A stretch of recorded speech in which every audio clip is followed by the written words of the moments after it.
Hi, I'm Jake. I'm a senior here at Marquette, and I'm currently majoring in biomedical sciences. And upon graduation, I hope to pursue a career in dentistry. Hi, I'm Dan. I'm also a senior at Marquette. I'm majoring in nursing, and Jake and I have been running our short-term rental business in Milwaukee for a little over 18 months. But I bet you guys are all wondering how we got started. Well, it all started in the summer of 2018 when I worked at a small medical clinic with a physician by the name of Dr. Lawler. He was full of these crazy ideas, and one time he pitched us how to use Airbnb in a rent-to-rent structure. We knew we could do this without having to own any property, which frankly, Jake and I couldn't afford. And ultimately, Jake and I decided to set up a phone call with him. We really started to pick up on his enthusiasm for this Airbnb idea. When we heard the two phrases, passive income and pay off student loan debt, Jake and I were immediately sold. We looked into if it would be realistic by subscribing to a market analysis tool. And then after looking at the data, we decided to jump in head first. We formed a LLC and business banking account, and we were ready to get rolling. So we knew the main problem that we had was courting a landlord. Why would they want to invest in two random college students with no experience in the industry? Well, Jake and I went to the drawing board, and we ironed out a perfect pitch for them.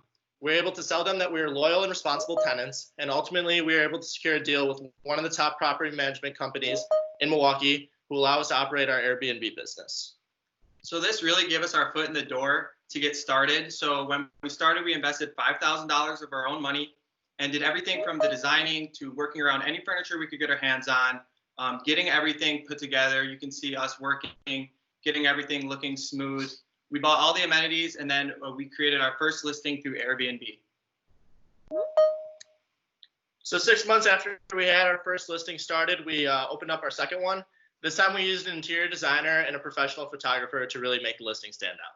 So how does this all work? Basically, we approach the landlord and ask to rent their property like a typical tenant on a monthly basis. And then we sell them the pitch of running an Airbnb. And once we let them know that, we're going to be better than their typical tenant and really help in certain ways, we get them on board. And once we get them on board, we have them sign an addendum onto our lease that allows us to run our operations. So what makes us stand out from our competition? Well, first off, we have a perfect location. When we were looking into starting this thing, we noticed that the Lower East Side was generating a lot of market revenue, and there's a lot of rental demand for the area. So this is where we wanted to hunker down. And it really makes sense because it's the closest community to the downtown where people can get to all the attractions that they come here to see. On top of that, so in the area that we're in, we have about 30 other Airbnbs, and 15 of them are a direct competition. You can see here a couple examples of what we're up against. In comparison, these are our listings. We really stand out with our design. It really brings a guest in. It really appeals to their eye when they're looking through the listings. On top of that, we offer all the high quality amenities. So we offer soaps, shampoos, Netflix, Wi-Fi, ironing board, coffee, high quality linens and towels, things of that nature. So once we get them in the door, it's really important that we have great guest communication. So we make sure that they're getting all the information that they need to really have a seamless stay, really hassle-free. We take care of all of that. And this has allowed us to get our Superhost status, which puts us with the Airbnb Elite. We got it in April of 2019. And what this basically says is that we're among the top Airbnb hosts in the area. So this is symbolized by a badge on our profile. And in addition with this, Airbnb we get priority search filters through Airbnb's website, so people can see our listing. It's coming up at the top of the search bar, and that's really important for us. So how much does it take to start up one of these units? Well, it's about $4,000, and this covers everything from security deposit, interior design, photography, and all the furnishings. On a monthly basis, we have some operational costs, and these include rent, cleanings, utilities, subscriptions, and taxes, and which brings us to a total break even of about $1,600 a month. In our first fiscal year of operation in 2019, we were able to generate $38,337 in revenue.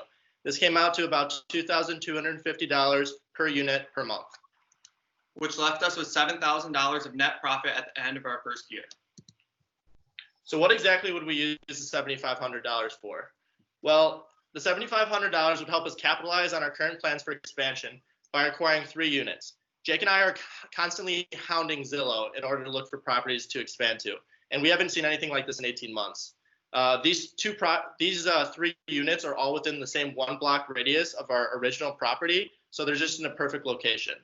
The $7,500 would help us cover the furnishing or the startup cost for 2 of the 3 units. This would be the upper studio unit and the lower 1 bedroom. And then we generated these numbers off actual costs of furnishing our previous 2 units, and then the rent is what the landlord is asking for. So why are we so excited about these units? Well, one thing is, like Dan said, they are within a 1 block radius of each other, and that makes it really easy for us to operate. On top of that, these are townhouses, and for a guest to come in and be in their own house, they really prefer that over an apartment, and which is what some Airbnbs are.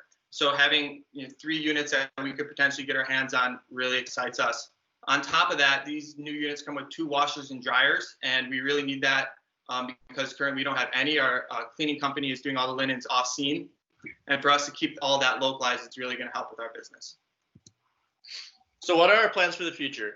Ultimately, in order to scale our business, Jake and I need to automate. We've been using Turnover B&B, which is a auto payment and scheduling system for our maids, and we've been using Wheelhouse, which is a data-driven pricing software in order to increase our revenue. Ultimately, after we acquire these 3 properties, we're going to subscribe to Guesty, which is a guest messaging service that handles communication with the guests and reviews. One day, Jake and I would really like to own our own property.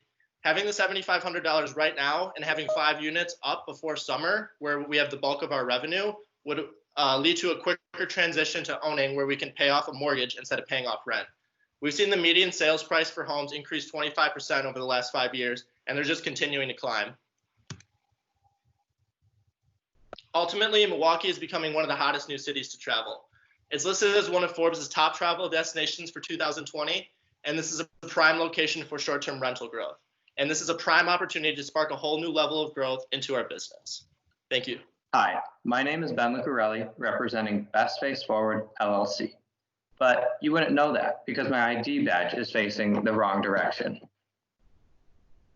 How many of you have forgotten someone's name that you should know, so you quickly look at their badge to find that it's turned around? Do you reintroduce yourself?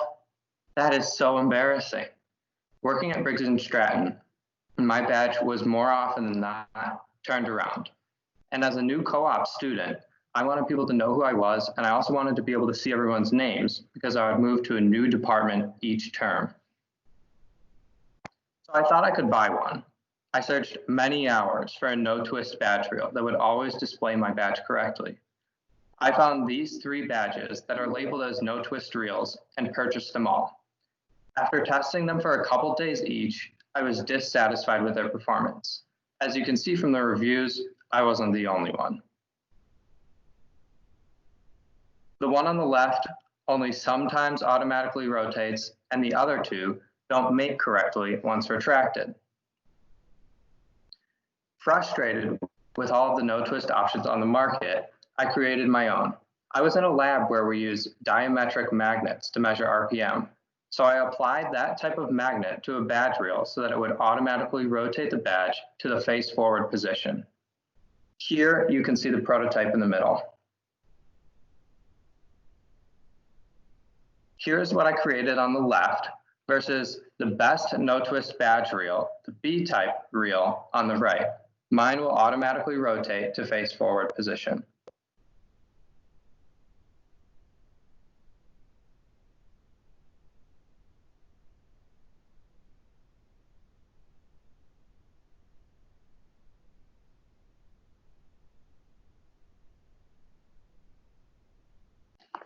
I tested these 2 reels with 200 pulls each. I extended the badge in the wrong orientation and recorded if the badge could reorient correctly once retracted. My prototype automatically reoriented 79% of the time, while the no-twist reel only reoriented 41% of the time. That's nearly 2 times more successful. So I solved the problem for myself, but I am not the only one who can benefit from this. This could be used in healthcare, government, event planning, and military. Best Face Forward LLC will first focus on healthcare because the healthcare sector purchases the most no-twist badge reels, according to Jennifer Whitcomb, the marketing manager at Brady Core ID. Then we will focus on government, banking, and education. I talked with nurses and doctors to understand their complaints about their badge reels. Here are a couple of their complaints. In summary, healthcare personnel must have badges to access rooms, electronic medical records, and to show the public their certification.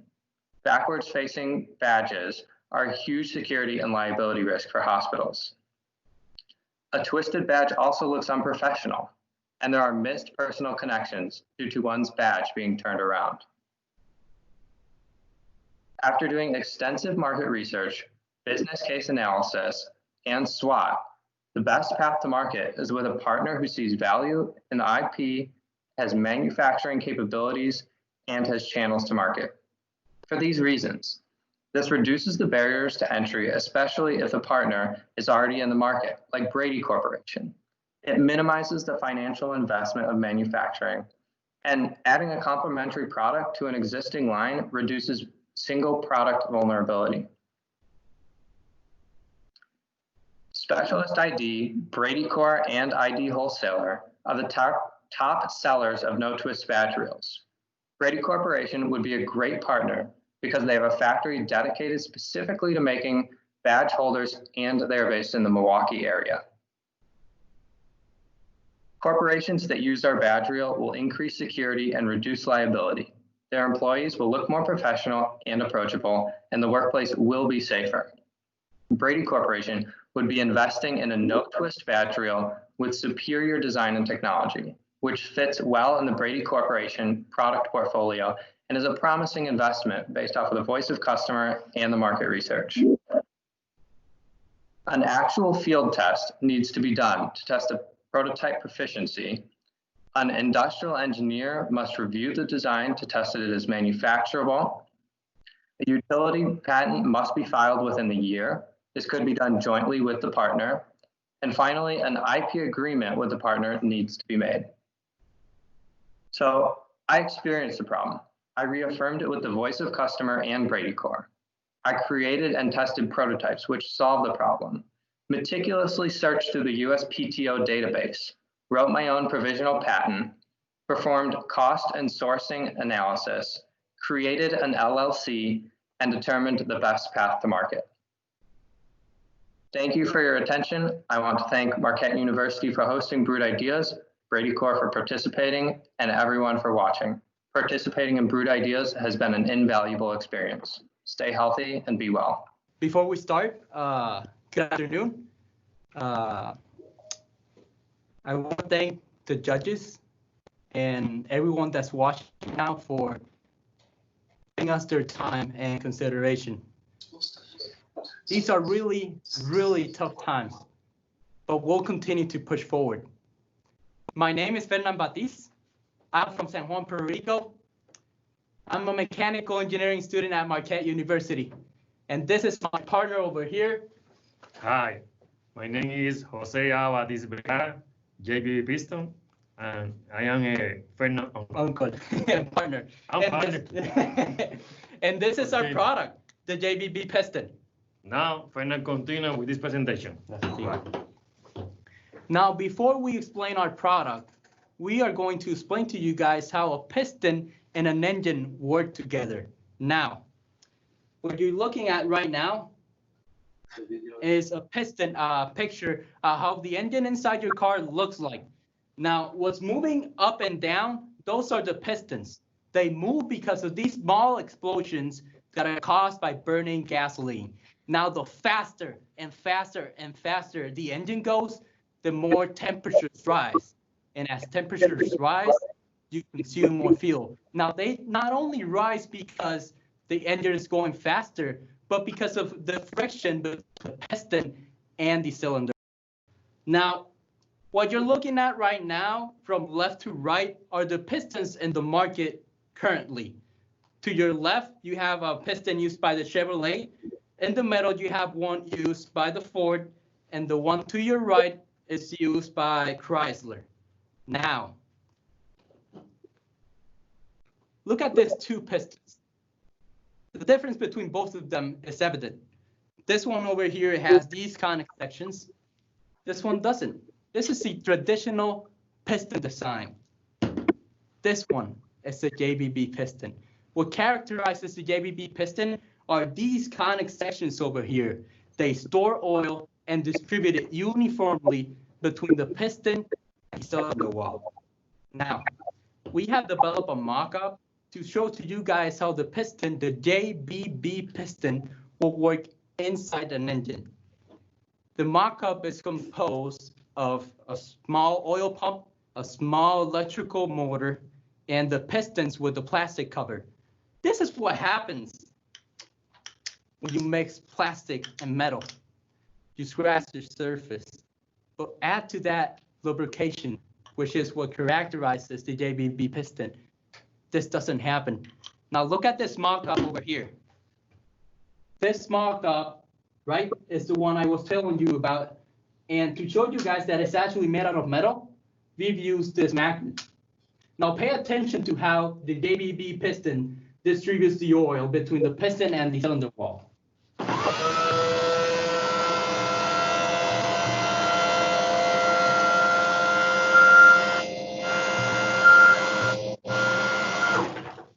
See this? This is what characterizes the JBB piston.